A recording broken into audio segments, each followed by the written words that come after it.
আপনারা মেহেরবানি করে শোনার চেষ্টা করবেন। এই হাদিসটি পড়ার আগে আমি শুধু আপনাকে স্মরণ করতে চাই যে আপনি আহলে বাইতকে ভালোবাসবেন, আংশিক ভালোবাসার সুযোগ নাই, আপনাকে পরিপূর্ণ ভালোবাসতে হবে।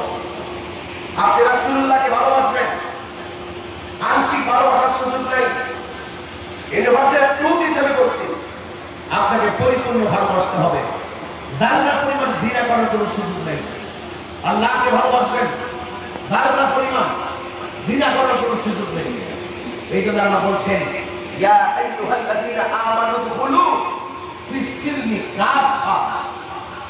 আল্লাহ বলছেন, হে ঈমানদারগণ, তোমরা ইসলামের মধ্যে প্রবেশ করো, পরিপূর্ণভাবে প্রবেশ করো। আমি যদি একটু অন্যদিকে যাই তাহলে হয়তো অনেকে রাগ করতে পারে। আমাদের দেশের ভিতরে অনেক মৌলবী আছে যারা মুখে ইসলামের কথা বলে কিন্তু অন্তরে সঠিক ইসলাম ধারণ করে না। কথা বলেন ঠিক কিনা? মুখের কথা শুনলে মনে হবে একদম আল্লাহর ওলি, কিন্তু ভিতরে মুনাফিকি আছে না নাই? আপনি কি মনে করেন কারবালার ঘটনা কোন ইহুদিরা ঘটাইছে, কোন খ্রিস্টানরা ঘটাইছে? ঘটাইছে কে? নামদারি মুসলমান মুনাফিকরা। এই মুনাফিক মুসলমান ঠিক দায়রে আছে না নাই? রওজানে আছে না নাই? আছে। দেখতে মুসলমান, দাড়ি বুড়ি টুপি কাটি সব ঠিক আছে, কিন্তু তলে তলে বাতের অপশক্তির সঙ্গে হাত মিলিয়ে অর্থের প্রলোভনে ফেলে সমাজকে উত্তেজিত করছে, মানুষের ইমেজকে বিভ্রান্ত করছে এবং মানুষের ইমানকে লুণ্ঠন করছে। এই সমস্ত অপশক্তির বিপরীতে এই চিত্তার হুসাইনি কাফেলা মাহফিলটি ইমান সুরক্ষায় যথেষ্ট প্রাসঙ্গিক। এই জন্য আমি বলতে চাই যে এই মাহফিলটিকে শুধু ঘটনা হিসাবে উড়িয়ে দিবেন না, এই মাহফিলটাকে চেতনা হিসাবে রওজানবাসী ধারণ করতে হবে। এই মাহফিল থেকে যা বলা হবে এটাই হবে আপনার ইহকাল পরকালের পাথে। কথা বলেন ঠিক না বেঠিক? আমি গতকাল এখানে কথা বলেছিলাম, এবারও আমি কথা বলছি, আবারও বলছি, আমরা দুর্বল হতে পারি, একদম জীর্ণ শীর্ণ হতে পারি, কিন্তু আমাদের বুক ভরা আহলে বাইতের মহব্বত আছে। আছে না নাই বলেন? এই যে দেখেন, কেন আপনি ইমাম আলী মুখামকে ভালোবাসবেন? একটু মহব্বতের সাথে শুনুন। বলা হয়েছে আনিল মুসাইয়িব ইবনে নাজাবাত রাদিয়াল্লাহু তাআলা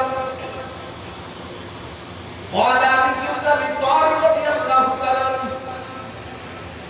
حضرت علي رضي الله تعالى বলেছেন قال النبي صلى الله عليه وسلم আমার নবী নিজের জবান মোবারকে বলেছেন, ইন্না কুল্লা নাবিয়্যিন উতিয়া সাবআতান দাওয়া আও বাবা।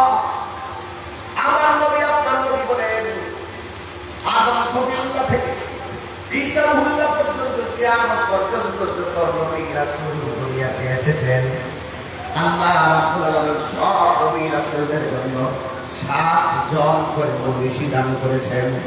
কয়জন? 7 জন করে মনীষী দান করেছেন। আমার নবী আপনার নবী বলেছেন, ওয়া উতিতু আনা 14, কিন্তু আমি নবীকে আমার আল্লাহ রাব্বুল আলামিন 7 জন নয় 14 জন মনীষী দান করেছে। আর জোরে বলেন সুবহানাল্লাহ। এবার বললাম, বর্ণনাকারী বলেন, আমরা জিজ্ঞেস করলাম মানহুম, তারা কারা? আলী রাদিয়াল্লাহু তাআলা আমার নবী সাল্লাল্লাহু আলাইহি ওয়াসাল্লামের জবান মুবারকের কথা যখন বর্ণনা করতেছেন, তখন সবাই বলতেছে 14 জন মনীষী আমার নবীকে যে আল্লাহ রাব্বুল আলামিন দান করেছেন, তারা কারা? মাওলানা আলী রাদিয়াল্লাহু তাআলা বলেন, 1 নম্বর হলো আমি।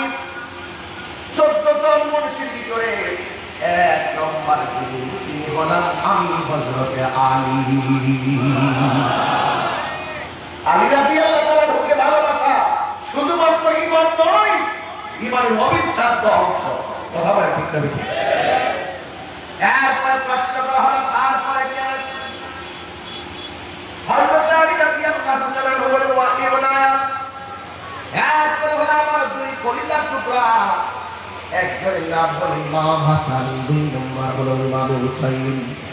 তার মানে হলো 1 নম্বর হলো মৌলা আলী, 2 নম্বর হলো হযরত ইমাম হাসান মুজতবা রাদিয়াল্লাহু তাআলা আনহু, 3 নম্বর হলো হযরত ইমাম হুসাইন রাদিয়াল্লাহু তাআলা আনহু, 4 নম্বর হলো জাফর, 5 নম্বর হলো হামজা, 6 নম্বর হলো আবু বকর সিদ্দিক রাদিয়াল্লাহু তাআলা আনহু। আল্লাহু আকবার বলেন।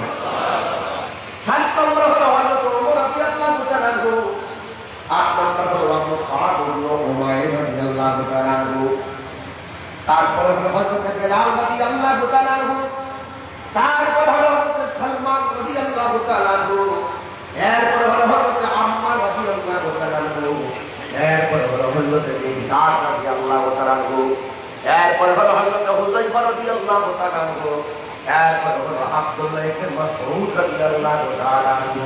চিৎকার মেরে কি সুবহানাল্লাহ বলা যাবে না? এই 14 জনের ভিতরে 1 নম্বর হলো হযরত মৌলা আলী, এরপর যুবক ভাইরা, তারপরে হলো ইমাম হাসান, এরপরে হলো হযরত ইমাম হুসাইন। এই জন্য আমি আপনাদেরকে বলবো, আজকে ঠিক তাই হুসাইনি কাফেলাতে যারা মাহফিলটা সাজিয়েছে, এই মাহফিলটা বড় মূল্যবান একটি মাহফিল। হুসাইনি কাফেলা এটা সাধারণ কোনো কাফেলা নয়, যাদেরকে আমার নবী যেই হাসান হুসাইন রাদিয়াল্লাহু তাআলা আনহুকে আমার নবী জান্নাতের যুবকদের সরদার বলেছেন। আমি একটি হাদিস কোট করে আপনাদের সামনে নিয়ে এসেছি। আন উকবা ইবনে আমির জুহাদি রাদিয়াল্লাহু তাআলা আন্না রাসূলুল্লাহ সাল্লাল্লাহু আলাইহি ওয়াসাল্লাম, আমার নবী আপনার নবী রহমাতুল লিল আলামিন বলেছেন, আল হাসান ওয়াল হুসাইন শানফাল আরশ। সুবহানাল্লাহ। হযরত হাসান হুসাইন রাদিয়াল্লাহু তাআলা এই 2 জন হলো আরশের খুঁটি, ওয়ালাইসাল মুআল্লাকায়ে, কিন্তু এই খুঁটিগুলো ঝুলন্ত অবস্থায় ছিল না। আন্না নবী সাল্লাল্লাহু আলাইহি ওয়াসাল্লাম বলেন, আমার নবী আপনার নবী রাহমাতুল লিল আলামিন বলেছেন, ইযা ইস্তাকাররা আহলুল জান্নাতি ফিল জান্নাহ। সুবহানাল্লাহ বলা যাবে। যখন জান্নাতীদেরকে জান্নাতের ভিতরে বসবাসের জন্য আল্লাহ পাক সুযোগ দিয়ে দিবেন, ওয়ালাতিল জান্নাত, জান্নাত ডাক দিয়া বলবে, ইয়া রাব, হে আল্লাহ, ওয়া'তানি আন তুসাল্লিনি বি রুকনাইনি মিন আরকানিকা। ও আল্লাহ, তুমি তো বলেছো তোমার খুঁটির মধ্য থেকে, ও আল্লাহ, তুমি তো আমাদেরকে বলেছো আমরা আপনার খুঁটির মধ্য থেকে 2টি খুঁটি, আর আমাকে আমার জান্নাতকে আপনি আপনার খুঁটি থেকে 2টা খুঁটি দ্বারা সুসজ্জিত করবেন। এরপরে আমার আল্লাহ বলেন, আওয়ালাম উযাইয়িনকা বিল হাসান ওয়াল হুসাইন, হে জান্নাত শুনে রাখো, আমি তোমাদেরকে বলেছিলাম আমার খুঁটি থেকে 2টা খুঁটি দিয়ে তোমাদের জান্নাত সাজাবো, কিন্তু আমি তোমাদেরকে কি আমার হাসান হুসাইন নামক 2 জন মূল্যবান সম্পদ দিয়ে তোমাদের জান্নাতকে আমি সাজায়া দিইনি। এর মানে হলো আল্লাহ রাব্বুল আলামিন হাসান হুসাইনকে দিয়ে পুরা জান্নাতে সুসজ্জিত করবেন। আমি অনুরোধ করে বলবো, শুধুমাত্র আহলে বাইতকে ভালোবাসি বললে চলবে না, এদেরকে অন্তরে ধারণ করা লাগবে। আমার নবী আপনার নবী বলেন, এক পৃথিবীর মানুষ হাসান হুসাইন নবী থেকে, আমি নবী হলাম হাসান হুসাইন থেকে। এই জন্য আমার যুবক ভাইরা অনুরোধ করে বলবো, এই মাহফিলটাকে হৃদয়ের ভিতরে ধারণ করুন। যদি হৃদয়ের ভিতরে ধারণ করতে পারেন, তাইলে দেখবেন ইনশাআল্লাহ আপনার আমার জন্য আখিরাতটা অনেক সুন্দর হয়ে যাবে। কেন আমরা হাসান হুসাইনকে ভালোবাসবো? আমি আলী রাদিয়াল্লাহু তাআলা হযরত আলী রাদিয়াল্লাহু তাআলা বলেন, আল হাসানু আশবাহু বিরাসূলিল্লাহ সাল্লাল্লাহু আলাইহি ওয়াসাল্লাম মা বাইনা সাদরি ইলা রাসি। আমার হাসান কেমন জানেন? হযরত আলী রাদিয়াল্লাহু তাআলা থেকে বর্ণিত, তিনি বলেছেন, আমার নবীর বুক মুবারক থেকে মাথার চুল, মাথার কান মুবারক পর্যন্ত, ওই যে আমার নবী পাকের হযরত হাসান রাদিয়াল্লাহু তাআলার বুক থেকে মাথার তালু পর্যন্ত যে অংশটা ছিল, এই অংশটা দেখতে গাইবে আমার নবীর মতো। আর বড় করে বলেন না সুবহানাল্লাহ। এরপরে বলতে বল, হুসাইন আশবাহু বিন নবী সাল্লাল্লাহু আলাইহি ওয়াসাল্লাম মা কানা আসফারা মিন যালিকা। আর আমার নবী আপনার আলামিনের সাহাবী হযরত আলী রাদিয়াল্লাহু তাআলা বলেন হুসাইনের বুক থেকে পায়ের তলা পর্যন্ত যে এই জায়গাটা দেখতে হুবহু আমার নবীর মতো করে বলেন সুবহানাল্লাহ। এই জন্য আমার ভাইরা শুধুমাত্র বলেছে হাসান হুসাইন নাম বললে চলবে না, হৃদয়ে ধারণ করা লাগবে। এদেরকে মহব্বতের কথা আমার নবী বলেছেন, যাদেরকে ভালোবাসলে আমি নবী আমার নবীকে ভালোবাসা হয়ে যায়, যাদেরকে কষ্ট দিলে আমার নবী কষ্ট পায়। এই জন্য আমার নবী আপনার নবী রাহমাতুল আলামিন বলে দিয়েছেন আন আবি মুসা আল-আশআরী রাদিয়াল্লাহু তাআলা আনহু, হযরত আবি মুসা আল-আশআরী রাদিয়াল্লাহু তাআলা আনহু থেকে বর্ণিত তিনি বলেছেন রাসূলুল্লাহ সাল্লাল্লাহু আলাইহি ওয়াসাল্লাম আমার নবী আপনার নবী বলেছেন আনা ওয়া আলী ওয়া ফাতিমাতু ওয়াল হাসান ওয়াল হুসাইন, আমি নবী এবং হযরতে আলী এবং খাতুনে জান্নাত ফাতেমা হাসান এবং হুসাইন ইয়াউমাল কিয়ামতি ফি কুফাতিন কাহাতাল আরশ, হাসরের ময়দান যেদিন কায়েম হবে ওই কঠিন মুসিবতে মানুষ যেদিন নাফসি নাফসি বলে কাঁদবে, ওই কঠিন মুসিবতের সময় আমি এবং আলী এবং ফাতেমা হাসান হুসাইন আয়েশা বিবির ভিতরে একটা গম্বুজ থাকবে, ওই গম্বুজ নিচে আমরা পাঁচজন অবস্থান করব। তার মানে প্রমাণ হয়ে গেল আমার আল্লাহ রাব্বুল আলামিন এই পাঁচজনের মর্যাদা অনেক বাড়ায় দিয়েছেন। এই জন্য আমার যুবক ভাইরা আহলে বাইতকে ভালোবাসবে আমার নবী আপনার নবী আপনাকে ভালোবাসবেন। এই জন্যই তো আমার নবী বলেছেন আমার আহলে বাইত হলো নূহ নবীর কিস্তির মতন। নূহ নবীর আমলে নৌকায় যারা আরোহণ করেছে নবীকে মেনে তারা যেমন বেঁচে গেছে আর যারা মানে নাই তারা ডুবে মারা গেছে। কিন্তু আমার আহলে বাইতের মহব্বত ধারণ করে থাকবে পৃথিবীর কোনো অপশক্তি ওই মানুষটার ঈমানটাকে হরণ করতে পারবে না। জুড়ে বলেন সুবহানাল্লাহ। এই জন্য আমার ভাইরা আমার অনুরোধ থাকবে ঈমান বড় সম্পদ, ঈমান এমন একটা সম্পদ এটা অনেকে আছে টাকা দিয়ে কেনার জন্য আসবে, অনেক আছে যুক্তি দিয়ে কেনার জন্য আসবে। আমরা ঈমানটাকে ধরে রাখতে হবে, আর ঈমানটাকে ধরে রাখতে হলে মুহররম মাসে এরকম আলোচনার ব্যবস্থা করতে হবে, রবিউল আউয়াল মাসে এমন ভাবে আলোচনার ব্যবস্থা করতে হবে। পুরা মাস সুন্নি জামাতের আহলে সুন্নাত ওয়াল জামাতের প্রোগ্রামগুলো করা লাগবে, কারণ বাতিল শক্তি চলে বলে কৌশলে আমাদের রান্নাঘরে পর্যন্ত তারা ঢুকে গেছে। কথা বলেন ঠিক কিনা? এখন বলবেন হুজুর রান্নাঘরে ঢুকলো কেমনে? রান্নাঘরে ঢুকছে কেমনে বলেন না, মোবাইলের ভিতরে বিছানার আপনার কম্বলের ভিতরে ঢুকে গেছে এই মোবাইল নামক বিভিন্ন ছোট ছোট বক্তব্য দিয়ে দিয়ে আমাদের ঈমানকে তারা হাইজ্যাক করছে। এই মাহফিলগুলো আপনারা ফুল করে করে এই মাহফিলগুলোর কথা প্রচারণা করতে হবে, কারণ বাতের অপশক্তিগুলো বসে নাই, তারা ছলে বলে কৌশলে আমাদের ঈমানকে এমন ভাবে লুণ্ঠন করছে।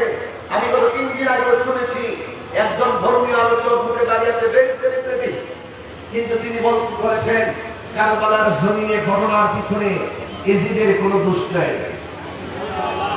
সে বলে এজিদ নাকি রহমাতুল্লাহ আলাইহি, এজিদের নামের পর রহমাতুল্লাহ আলাইহি ব্যবহার করে, অথচ তারা কিন্তু বর্তমান বাংলাদেশের মুখপাত্র। কিন্তু এই মুখপাত্রগুলো অনেকজনের কাছে খুব প্রসিদ্ধি লাভ করেছে, কিন্তু আহলে সুন্নাত ওয়াল জামাতের এই প্রোগ্রামগুলোর কারণে তারা হয়তো সমাজের মাঠে এসে কথা বলার সুযোগ পায় না। যারা ইউটিউবের ভিতরে বলতেছে এদের কোনো দোষ নাই, আমার তো মনে হয় তারা যদি এইরকম চিৎকারের জমিনে মাহফিলে এসে বলতো এদের কোনো দোষ নাই, এদের তাহাজ্জুদ পড়ছে, এদের নাকি রহমাতুল্লাহ আলাইহি, এই কথা যদি চিৎকারের জমিনে এসে বলতো হুসাইনি কাফের মানুষগুলো তাদের গাল বাড়াবো স্যান্ডেল দিয়ে বিতাড়িত করে দিত। ইউটিউবে বসে বসে বক্তব্য দিয়ে দিয়ে মাঠে ছেড়ে দেয়, আর তাদের কিছু ফলোয়াররা অন্ধভাবে তাদের কথা দিয়ে খায়। মাঠ পর্যায়ে তাদের বেল নেই, তারা ওই ঘরের ভিতরে তাদের নিজস্ব কিছু জায়গা আছে, বিভিন্ন কিছু সেমিনার আছে, বিভিন্ন গোপনে গোপনে কিছু প্রোগ্রাম করে ইউটিউবে ছেড়ে দেয়, আর সমাজের মানুষ যারা যারা আছেন তারা শুনে শুনে দুর্বল অবস্থায় পড়ে যায়, বিপাকে পড়ে যায়। তখন আমরা চিন্তাই করে যায় ওরা কেমন মুসলমান, তখন বলতে ইচ্ছা হয় ওই যে কারবালার জমিনে মুসলমান তো দুই দলে ছিল, হয়তো এক দল ছিল হুসাইনি মুসলমান, আরেক দল ছিল ইয়াজিদি মুসলমান। তার মানে বোঝা গেল আমরা ছিলাম হুসাইনের পক্ষে আর তারা হলো ইয়াজিদের পক্ষে। এই ইয়াজিদের নাতির ঘরের প্রতিরা এখনো সমাজে আছে কিনা বলে, এখনো সমাজে বিচরণ করতেছে।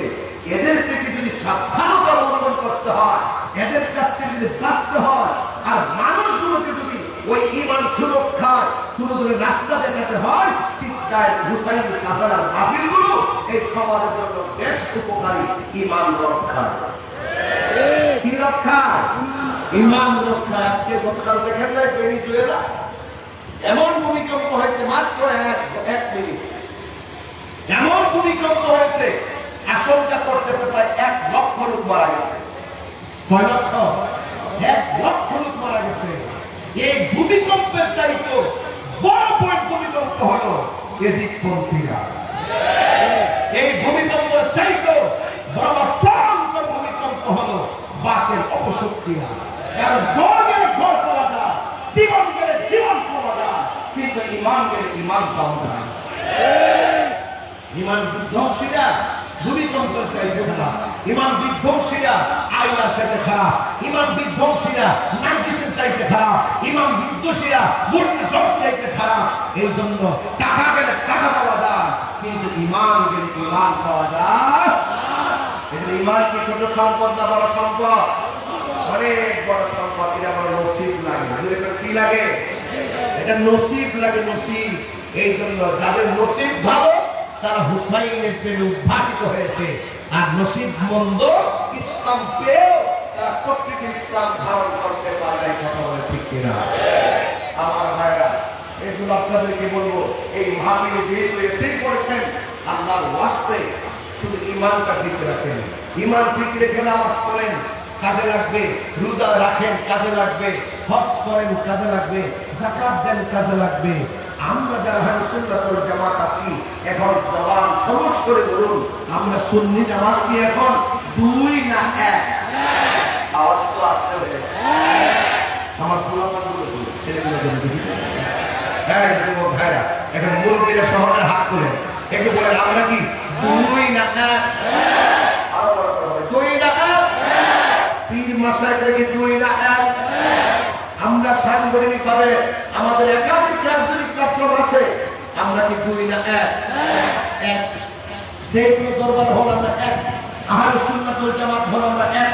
আমাদের মিশন হলো সর্ববাতের বিপরীতে দেশ সুরক্ষা, ধর্ম সুরক্ষায় সর্বদিক প্রচার করে একটি সুন্দর সমাজ বিনির্মাণে আধ্যাত্মিক প্ল্যাটফর্ম তৈরি করা মিশনের নামই হলো আহলে সুন্নাত ওয়াল জামাত। আমরা আর 2 নয়, আমরা 1। আল্লাহ আমাদের ভিত্তিকে আরো মজবুত করে দেন, আমাদের ভিতর থেকে রিয়া, অহংকার, আমিত্ব সব দূর করে দেন। আমরা সবার একটাই পরিচয়, পদ পদবি বড় কথা নয়, আমাদের একটাই পরিচয়, আমরা গোলামে রাসূল। কথা বলেন ঠিক কিনা? এর উপরে কি আর কিছু আছে? এর উপরে কি আরো কিছু আছে? এখানে আমরা সবাই গোলামে রাসূল, এতে কোনো সন্দেহ নাই। আল্লাহ যেন বুঝার তৌফিক দান করুন, আমিন। মনে বড় আশা ছিল যাব মদিনায়। আর কিছু আছে খাওয়া? লন্ডন, আমেরিকা, ওয়াশিংটন দরকার আছে? আমরা মদিনা যেতে চাই। বলেন মনে বড় আশা ছিল যাব মদিনায়। সালাম আমি করব গিয়ে, সালাম আমি করব গিয়ে নবীজির রায়।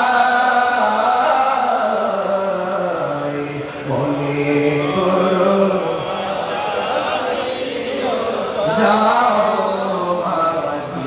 মদিনায়, মনে বড় যাব মদিনায়। আরব সাগর পাড়ি দিব, সঙ্গী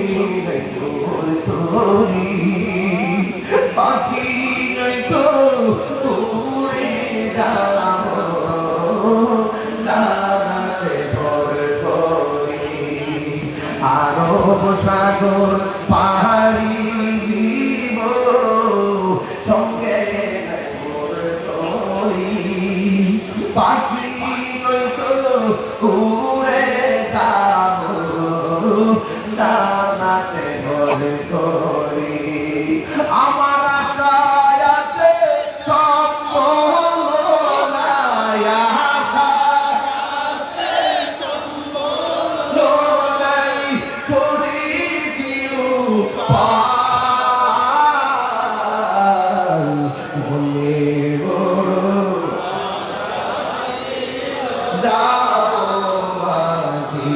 মদিনায় বলে বড়